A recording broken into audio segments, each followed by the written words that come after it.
Hello everybody, welcome to my channel.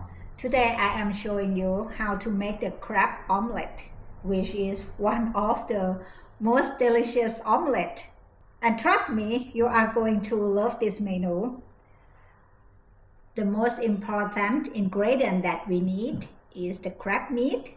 There are many options. I once bought the frozen crab from the supermarket, boiled it, and got the meat out from the crab shell, but that took me almost the whole day and it's quite laborious. So today we are going to do it in a more convenient way.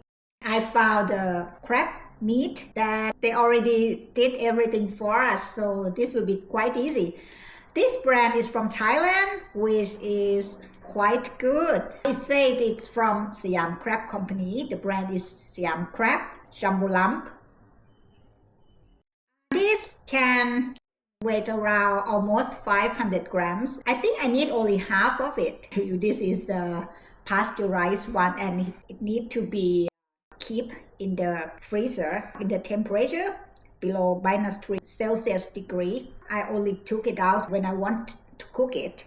And later I found another one in the supermarket. I think these should be already cooked. Today we are going to make the crab omelette from this too. Okay, let's see how it looks inside.